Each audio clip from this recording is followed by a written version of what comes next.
jina la Yesu Kristo Bwana wetu. Tunakushukuru kwa kuwa wewe ni mwenye haki.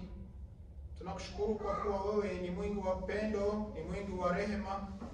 Tunakushukuru kwa hayo. Tunakushukuru kwa Bwana wetu Yesu Kristo ambaye aliweza kufa mahala petu sisi.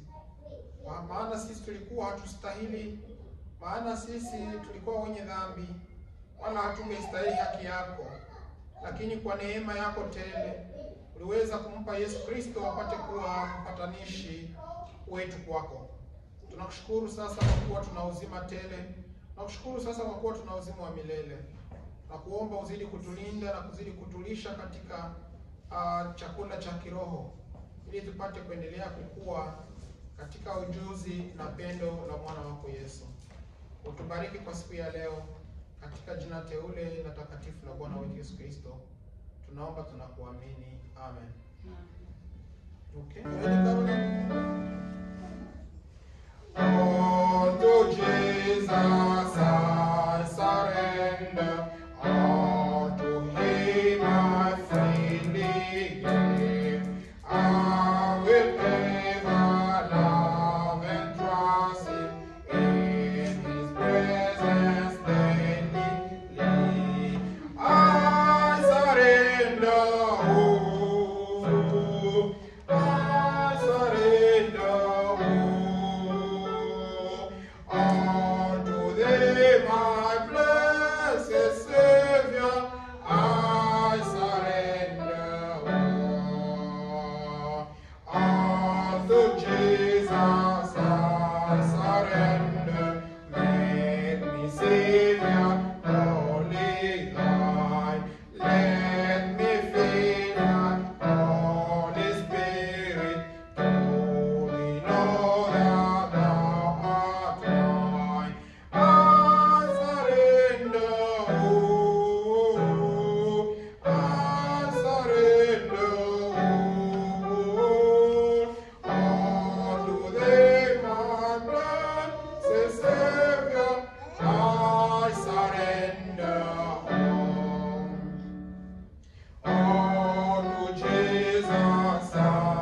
mahali pa kuinuka.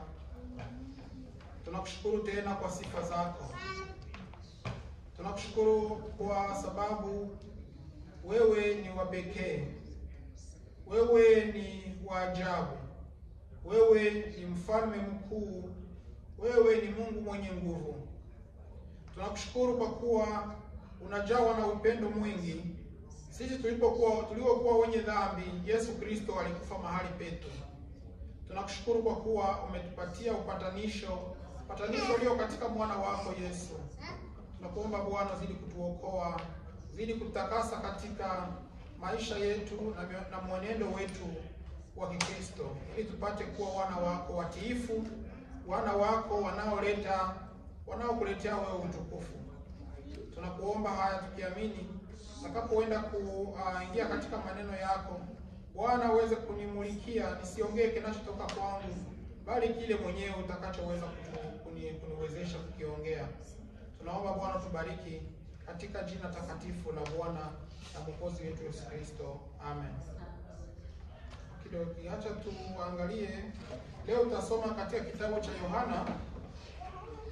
Tulijaribu kustop kidogo, tumestopisha kwenye kitabu cha Warumi sura ya 6.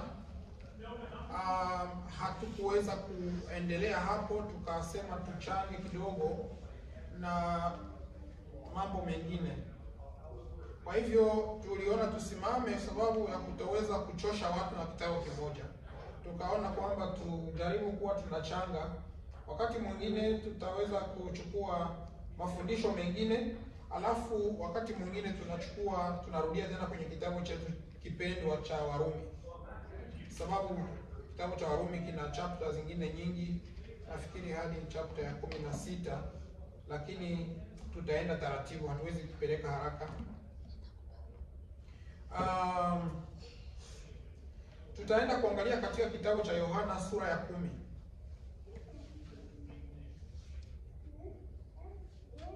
Tutasoma katika kitabu cha Yohana sura ya 10.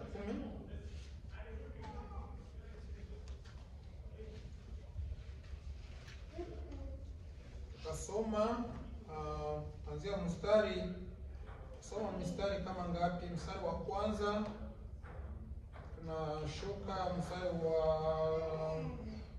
mpaka mstari wa 6, mstari wa 8 kisha tunaendelea mstari wa 10 pia, alafu tunaruka tena mpaka mstari wa 23. Tusome kwanza. Yesu aliwaambia, amini amini nawaambia, kwa kwanza sura ya 10. Amini amini nawaambia, yeye asiyeingia mlangoni katika zizi la kondoo, lakini akwea penginepo, huyo ni mwivi, naye ni mnyang'anyi. Aingiaye mlangoni ni mchungaji wa kondoo.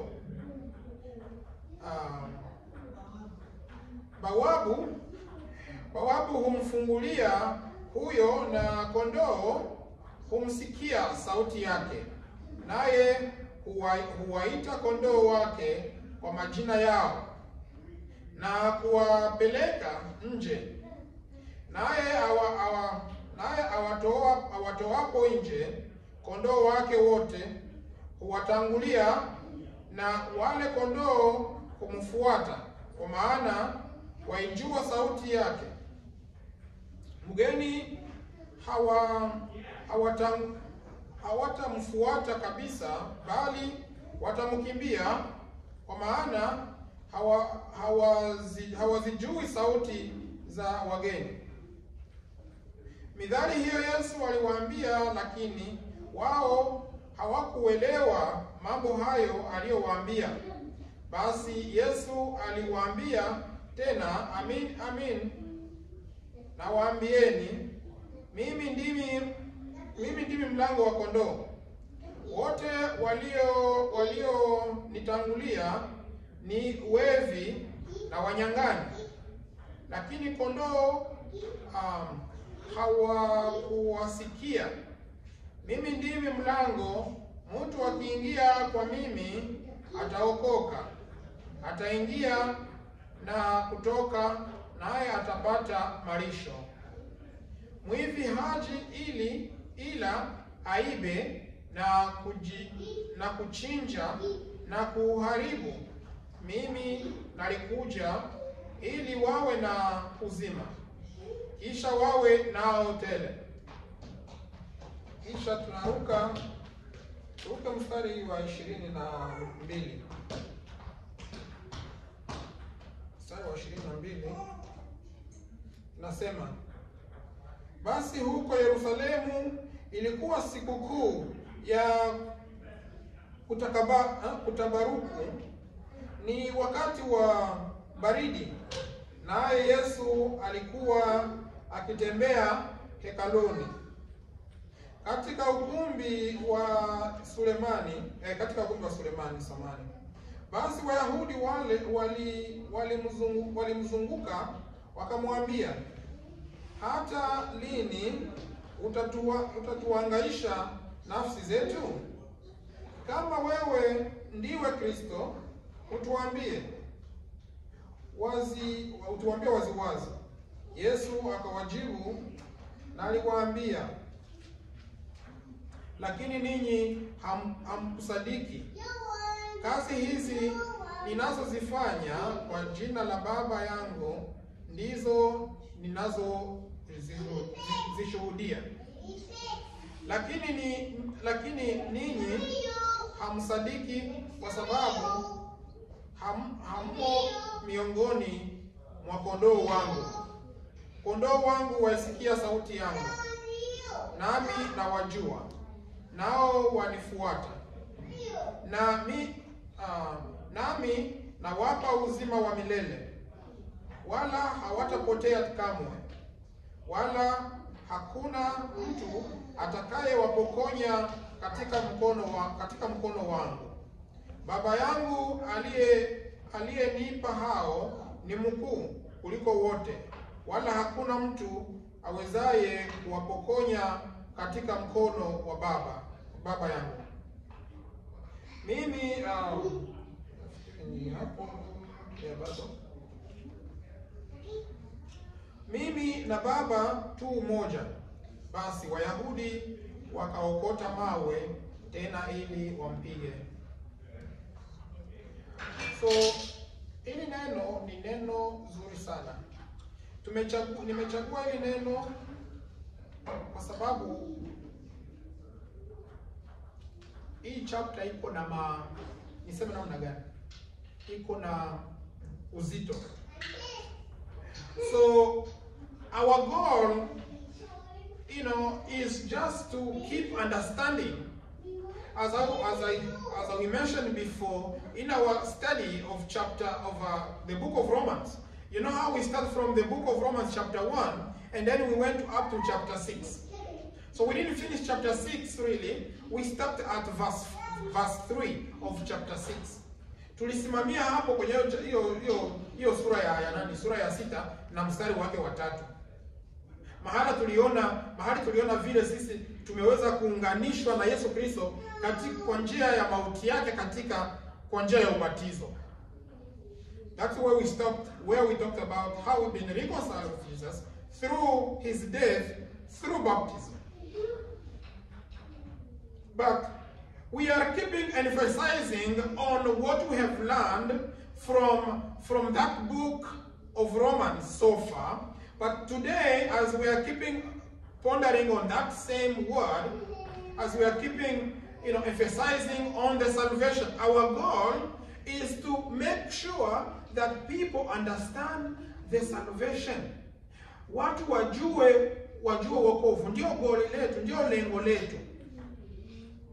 As a Redemption Baptist Church, we came up with this redemption because it's very valuable to be redeemed, to know how we have been purchased by the blood of Jesus Christ himself. Namna gani tumeweza kukuja na hiyo jina kusema kwamba sisi tunaitwa kanisa la Baptisti la ukombozi kwa sababu tunajua ukombozi una umuhimu gani katika maisha yetu. Everything, I talked to a guy at my job. He's a guy from Nigeria. So this guy,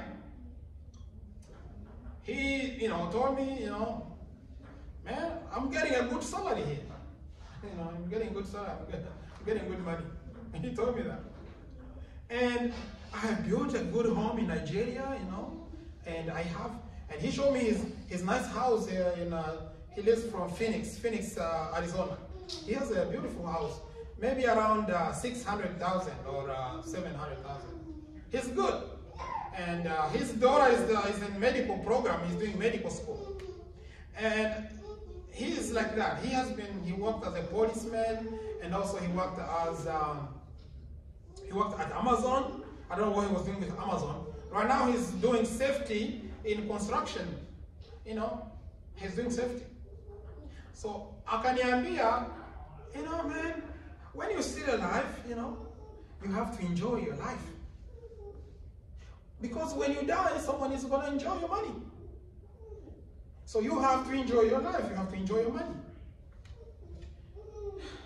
I look at him.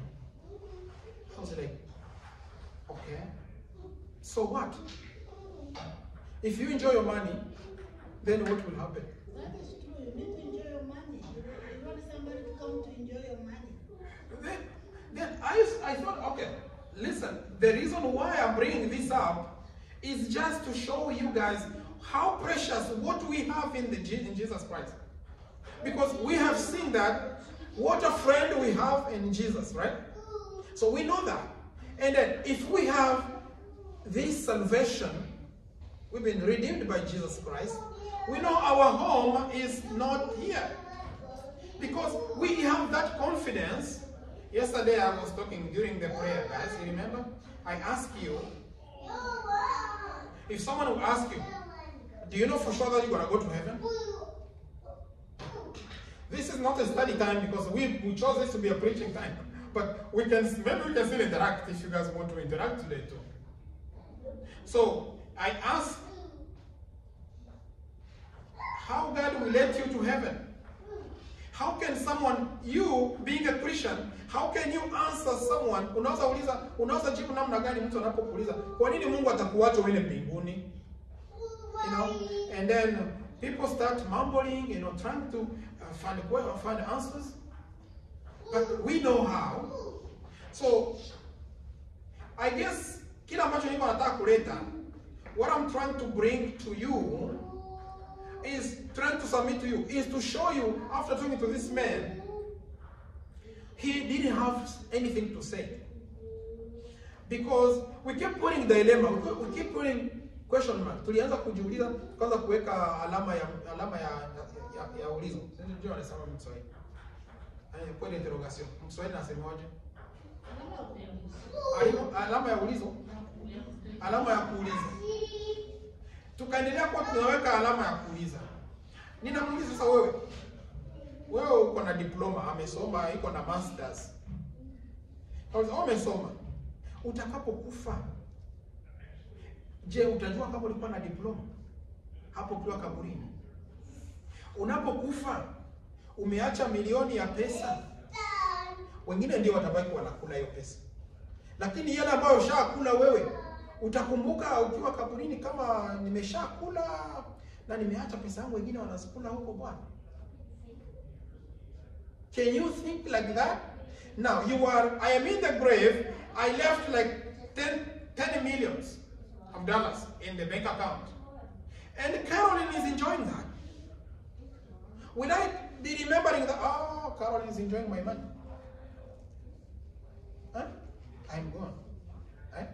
Or I left the little ones. I die, but they're going to live a hard life because they don't have someone to take care of them. Maybe they're going to be in the street. Maybe they're going to be having a very hard time in their life, right? Am I going to be seeing them how they are being very hard, having hard life? I'm going to be, oh my, I left my kids up there. They are having a hard life. Or I left my kids up there. They're having good life. No. So when you look at that, what Solomon have said in his scriptures in the book of Proverbs. What did he say? Alisema namna gani? Alisema namna gani za Suleiman? Alisema ni ubatili. Hii vitu vyote tunafanya, haya mambo yote tunayoyaishi, pesa tunazo, nyumba tunazo, maisha tunazo, magari tunayo, kila kitu tunacho, ni ubatili. Ndiyo maana wokovu peke yake, ukombozi ndani ya Yesu Kristo, ndiyo kitu kinachofaa katika maisha yetu. Because when we die, we know we have the riches. We have the riches that does not fade away. Yesu aliwaambia wanafunzi wawekeze mahala nondo hazifani. Mahala nondo na kutu hazina. Because he knew that this life is nothing compared to the life to come, compared to the life in Jesus Christ.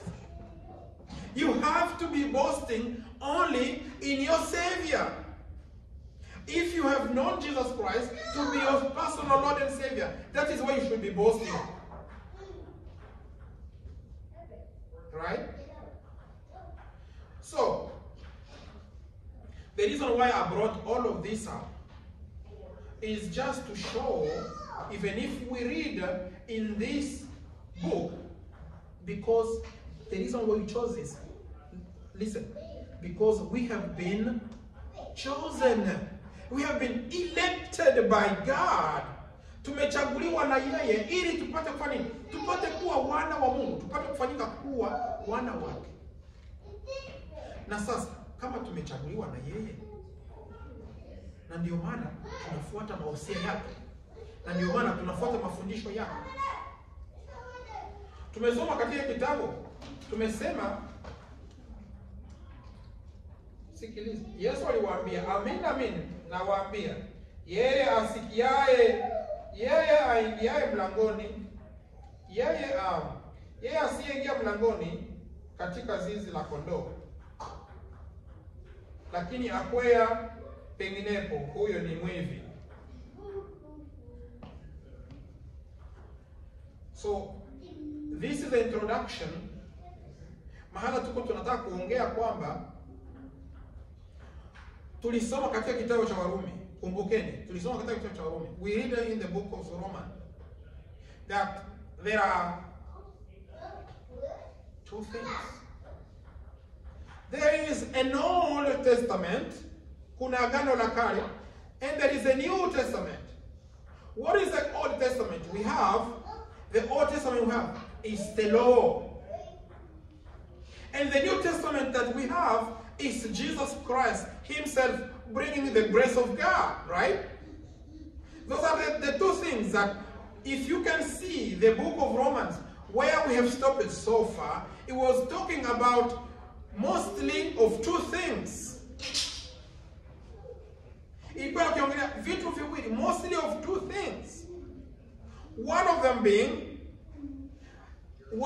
them being constructed to another. Ilikuwa inatofautiana na nyingine, ambayo moja ni sheria na nyingine ni haki ya Mungu tunayoipata kwa njia ya neema yake Yesu Kristo peke yake, kwa njia ya imani ndani yake. Hiyo ndio maneno mawili ya muhimu zaidi ambayo Paulo alikuwa anajaribu kutofautisha ili aweze kuelewesha watu wajue namna gani Warumi, namna gani wamepata upatanisho kwa Yesu Kristo. Na Yesu hapa anaonyesha kwamba mwivi haji kwa mlango, lakini akwea penginepo ili aweze kunani namna gani? Ili aweze kuingia zizini, aweze kuiba kondoo. Na alikuwa anamaanisha namna gani? Alikuwa anamaanisha agano la kale limetuiba haki ya Mungu. Kwa sababu katika agano la kale limetuambia namna gani tunapaswa kuishi huku tukifanya sheria, tukizizingatia sheria za Mungu. Na hizo sheria ambazo hazikuweza kutuokoa. Sitaenda sana katika haya. Ninataka tuweze kuchukua tu maneno ndani yake, maneno madogo ndani yake, ili wakati mwingine tutaweza kuja kurudi tukiendelesha kwenye fundisho hilo. Anasema namna gani? Jesus Christ is the only true shepherd, because he brought the word of life. He is our New Testament. The Old Testament was robbing us because the Old Testament was not bringing us to God. It was not reconciling us to Him. He was the law of God was not bringing us closer to Him. We're going to see how the Jews, they are well off in the laws, but Jesus was telling them that they are not one of His. They are not in the flock. They are not saved. They are not the beloved of God. They are not the sheep of God, because they are just clinging, they are just holding on the law. And the law is not saving them. The law is not bringing them up close to God, because they think they are good with God while they are not good with God. That is the key. I'm trying to show how we have been made. It is ni kitu cha muhimu sana na kienye kushangaza na kienye kuleta baraka, kwa sababu sisi tumeweza kufanyika kuwa wana wa Mungu, tumeweza kuchaguliwa kuwa wanawake. Miongoni mwa hao watu walikuwa wanajua sheria, walikuwa ni watu wengi, walikuwa wanajua sheria, lakini walikana Yesu. Kumbuka hapo ukisoma katika ule mstari wa mwisho wa 31. Imagine. Ngoja nipatie mfano mmoja. Nilikuwa naongea na rafiki yangu kwa simu.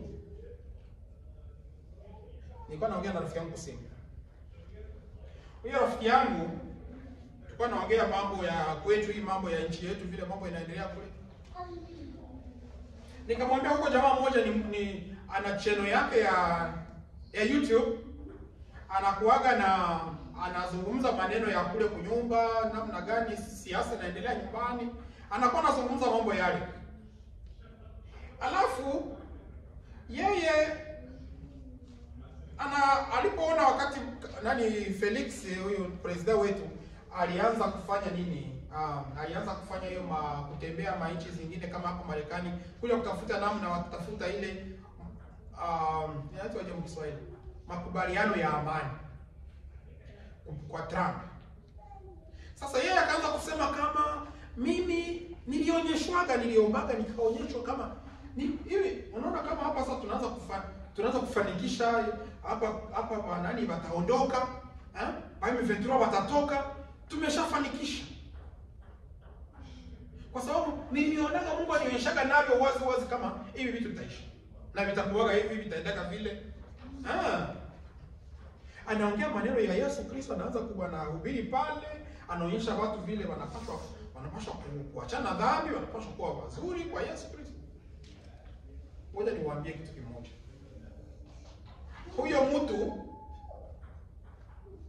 Huyo mtu siku nyingine mwingine, you know how you have your channel, you have your YouTube channel. Some people will comment, some people will give a negative comment, right? And some people will give positive comments, right? But one of those people who commented on his channel, he negatively commented on his channel. You know what he said? He started insulting the people who commented on his channel. Those people who went against him, who are not with him, who did not support everything that he was saying, who opposed on what he was saying, he started insulting the people. You guys have to understand my point. He said that he knows Jesus Christ. He clings to Jesus Christ. He loves Jesus Christ as his Lord and Savior, claiming on his own mouth that he does that, claiming that he sees visions. But on the other hand, he's still insulting people and publicly insulting people. What the Bible says, if If your enemy is hungry, what do? You feed your enemy. If your enemy is thirsty, what do? You give them water to drink, to quench their thirst. Isn't it? So the Bible says, right? And the Bible says we don't have to bring good with good. We don't have to pay good with good. Bad with bad, but we have to pay good with. We have to pay the evil with good, not the evil with evil. Or we don't have just to pay good with good, and then we have to pay evil with evil, but we have to pay good with evil. If someone does evil to you, you have to pay good to that person. If I will insult you, Caroline, do you have to insult me back? Do you have to retaliate? You see what I'm saying? But listen, these Pharisees, these Jews, thinking, get my point, wakifikiria kama wanamjua Yesu, wanamjua Mungu. Wakifikiria kama wanamjua Mungu kwa njia yao ya kushika sheria za Mungu, ambazo hizo sheria za Mungu ziliweza ziliwaiba focus, ziliwaiba kutokuona namna gani uhusiano wa Mungu na mwanadamu ukoje. Ziliweza kuwaondoa mbali na Mungu. Sababu walijua katika ndani hizo sheria ndimo wanamo uzima, lakini uzima haukuwa ndani ya hizo sheria. Uzima ulikuwa ndani ya sheria ambazo zilikuwa ndani ya Yesu Kristo peke yake. Kwa sababu Yesu Kristo ndiye Bwana wa sheria. Na wangemjua yeye, wangepata kushika sheria za Mungu, wangepata kuzijua kihalisi. Basi kwa sababu wao sio wateule wa Mungu, kwa sababu hawajachaguliwa na Mungu, wanazizingatia sheria mtupu. Angalia sasa, wamezingatia sheria mtupu, lakini wanatukana watu. Na wanajua kama wanashikwa, wanajua sheria. Walitaka kumpiga Yesu mawe kwa sababu amesema hapo. Maneno ameongea. Akiwaambia yeye, akiwaambia wao. Akiwaambia kama yeye na Baba ni mtu huyo mmoja. Akiwaambia kwamba yeye kondoo zake wasikia sauti yake na waja kwake. Na hakuna mtu awezaye kuwapokonya katika mikono ya Baba. Na Baba aliye mkuu kuliko wote. Hakuna mtu awezaye kuwapokonya katika mikono ya Baba. Mimi na Baba ni kitu kimoja. Ni mtu huyo mmoja. Lakini waliposikia maneno hayo, walifanya nini? Walitaka kuanza kumpiga mawe. Imagine, you say you know the law of God, right? And when you say you know the law of God, you think you know God. And if you think you know God, why do you have to stone another person? Because you don't know God, you think you know God because of maintaining all the laws. Unashikilia sheria za Mungu, unashikilia amri za Mungu. Na ndio maana ukiangalia watu wengi, ngoja niwaambie, watu wengi wanaenda mbele ya padiri. Watu wengi wanaenda mbele ya padiri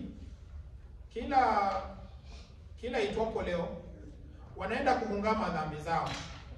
Mimi nimekosea amri ya 5, sijui nimekosea amri ya ngapi. Unisamehe, niombee Mungu anisamehe. Uende uombe sala ya Baba Yetu mara 5, kisha uende kuomba tena sala ya Bikira Maria mara ngapi? Mara nyingine 5.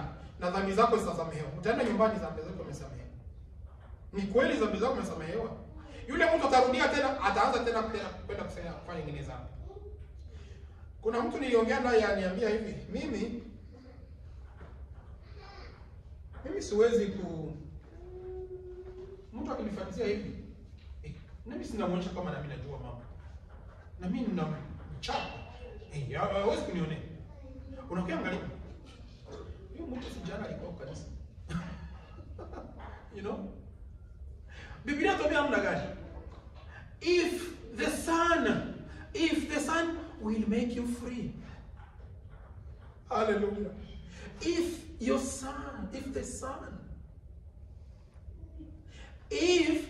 Son will make you free. Jesus Christ. If the Son will make you free, you shall be free. What? Indeed. Mwana kikuweka huru, utafanya nini? Utafanyika huru kweli kweli. Free from sin. You may be sinning, but you're not going to be sinning to a big extent. You're going to be sinning with a little magnitude. Just a small magnitude, you're going to be sinning. You're not going to be constantly sinning. Sin with the same intention that I'm sinning. You're going to be sinning intentionally. When Jesus makes you free, you will be free indeed. There are some sin that you can see. They are tangible. You can see that I'm sinning. I'm going to sin. It's something that is very tangible. There is another sin that you cannot really experience that you're going to sin. For example, when I talk to someone, I'm talking to Benjamin or I'm talking to someone else about someone. I may be talking about someone, and in my brain, in my head, I think I'm not talking back against that person. But God has seen that I shouldn't be talking like that. Do you think that sin is the same as the sin of bullying other people? Do you think that sin will be equal to someone drinking alcohol and being drunkard? How do you say it? Drunkenness or something? Drunkard or whatever. I'm not in English. My dear sisters, my dear children, my dear friends, if the Son make you free, you shall be free indeed. When you know Jesus Christ, if Jesus freed you from sin, you're not gonna be a sinner. You're gonna be rendering good against evil. Someone does something bad to you, you're gonna be bringing what? Goodness to that person. You're gonna be kind to that person. You're gonna act because it's not you who's leading your life, it's Christ living in you who's leading your life. It's not your life anymore, but it's Jesus' life who's leading you. That is it. Now, these people, they think they know God. They think stoning Jesus Christ. Can you tell me, what is the connection? You say you know God, but you still stone another person. Because another person is talking what you don't like. Jesus is speaking what they don't like. Then they want to stone him.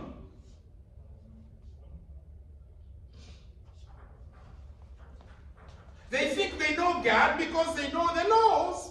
Wanafikiri wanamjua Mungu kwa sababu wanashikilia sheria, alafu wanataka kumpigia mwingine mawe. Je, wanajua sheria? Wanafikiri katika zile sheria wanapata kumjua Mungu. Lakini Yesu aliwaambia namna gani? Yesu aliwaambia kwamba hamuje kwangu kwa sababu nyinyi sio wangu, siwajui. Lakini wao wanafikiri wanamjua Mungu. Lakini Yesu aliwaambia kama hamnijui. Sababu mngekuwa mnanijua mngeshika haya, mngesikia haya. Inawayasikia. Sababu wanazingatia sheria peke yao. Lakini kwa wale Yesu alichagua,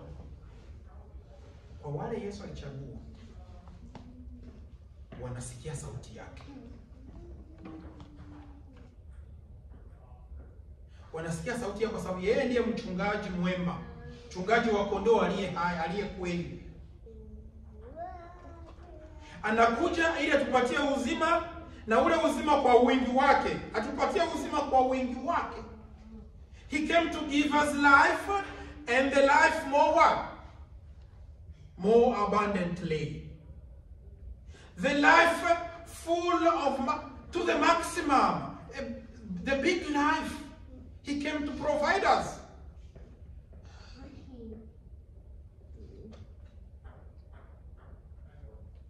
If the Son shall make you free, you shall be free indeed. If the sheep followed him, they know the voice of the shepherd.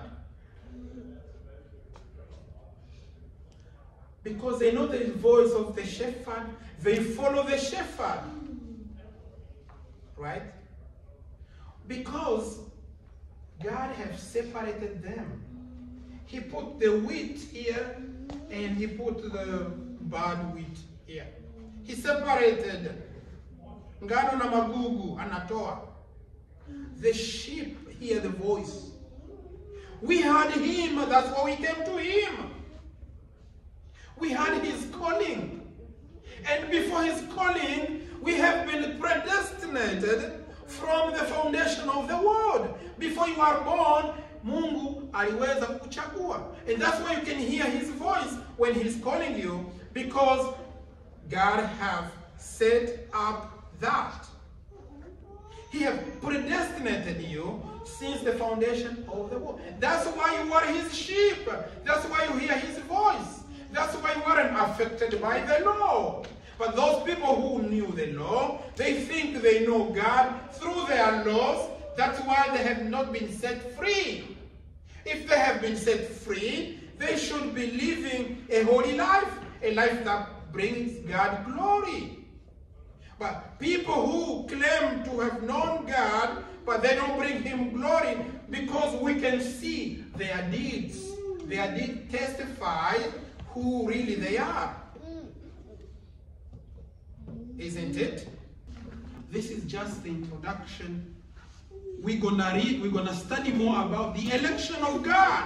How we have been elected, because that's why we hear the word of God. That's why we understand it. That's why we come to the salvation. That's why we come to be saved.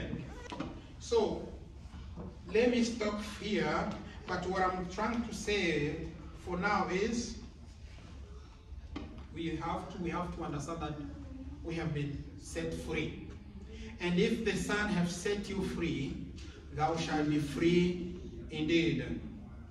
And when you are free, you are gonna be dead to sin and alive to righteousness.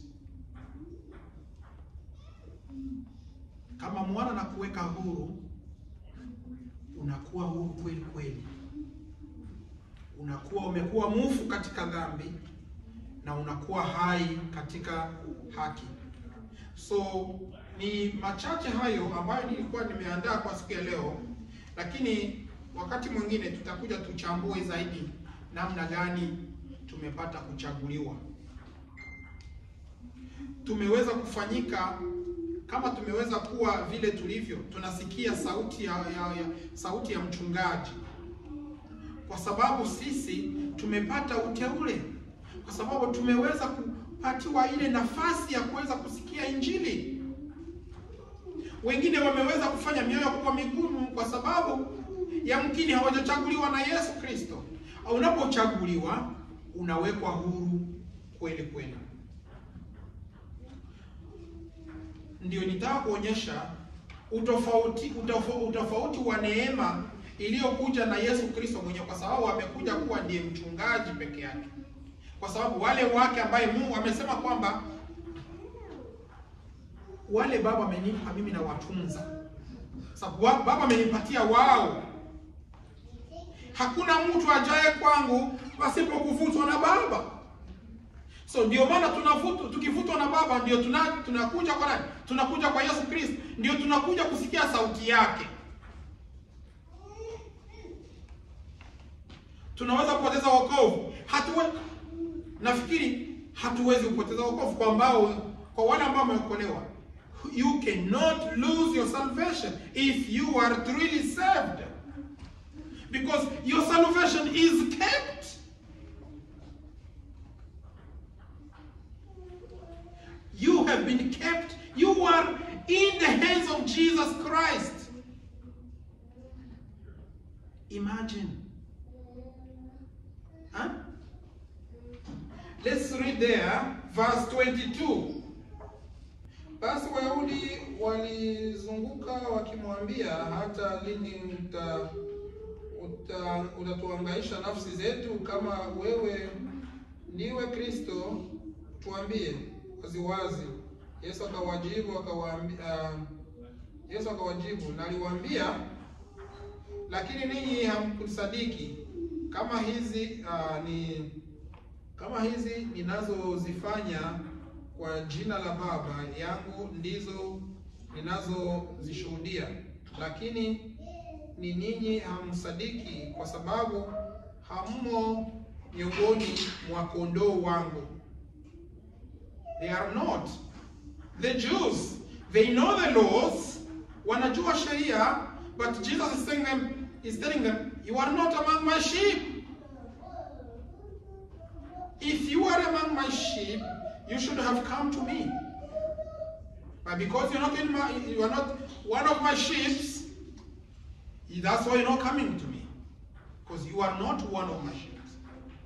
Regardless you know your laws, regardless you are holding on your laws, but you are not one of my sheep. Because they haven't been brought to Jesus by the power of God. God's power has to call you to come to Him. Otherwise, you cannot be able to bring yourself to God without the power of God in you to soften, to make your heart easy to understand the gospel and to come to the Lord Jesus Christ. Can it happen? No. You have to be pulled by the strength of God, the mighty strength of God. Have to pull you to God, have to bring you to Jesus Christ. And then you come and hear the gospel.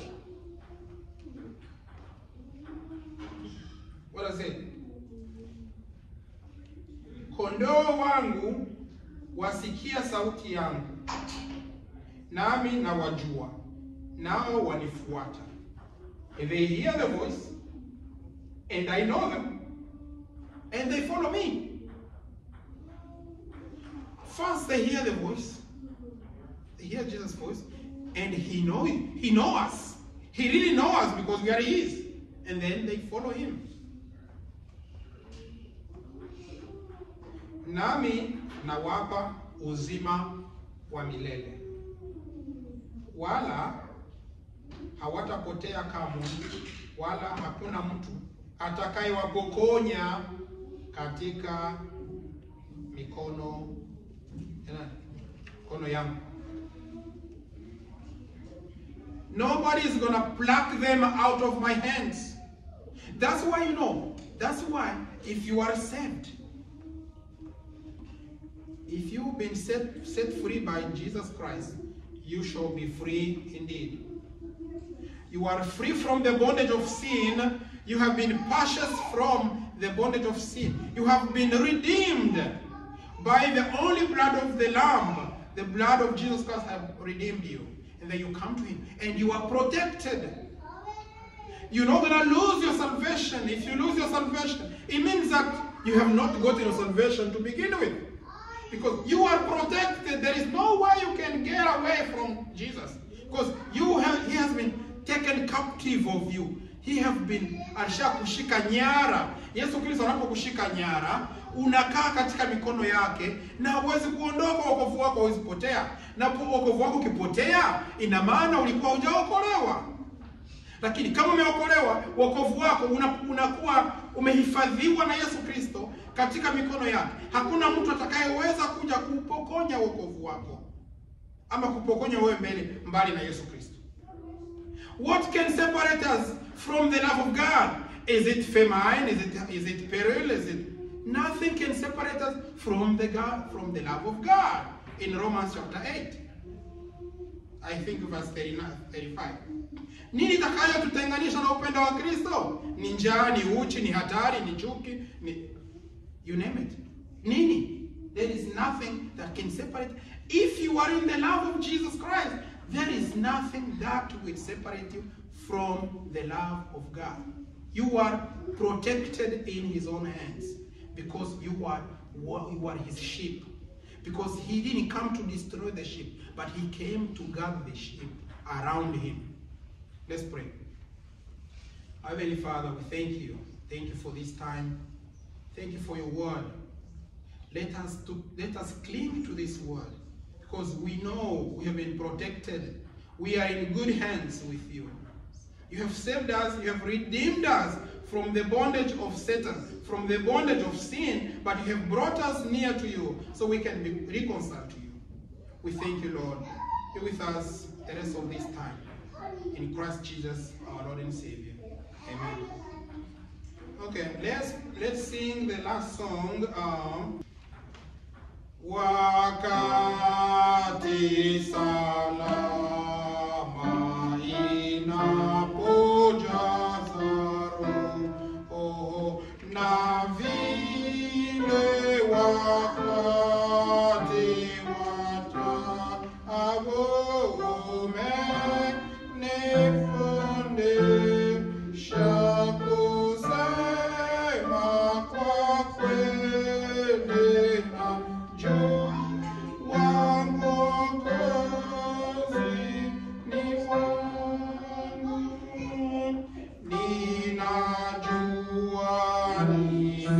ninajua Yesu Bwana ninapata salama moyoni. Wakati shetani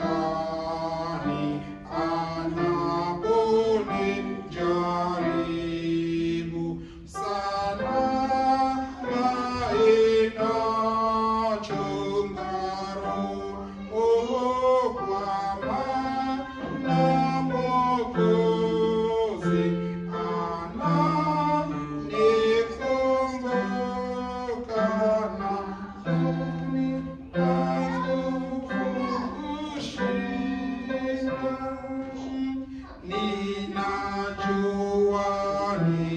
ninajua Yesu Bwana ninapata salama moyoni. Hukumu ya dhambi sitaogopa tena, Mwokozi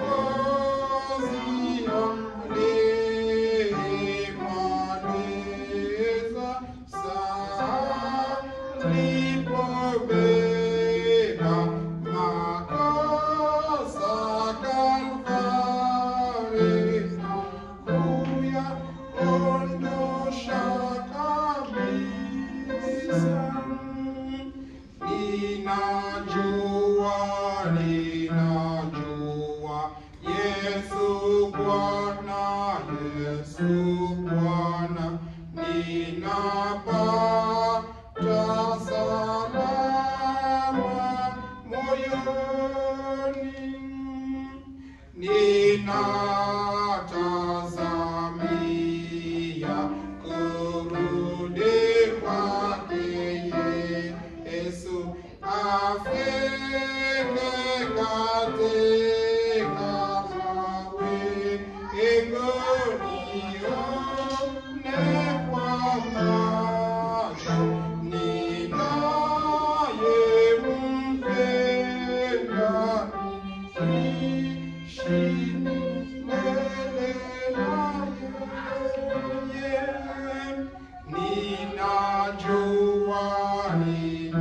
Ninajua Yesu Bwana ninapata salama moyoni. Amen. Asante sana, barikiwe sana.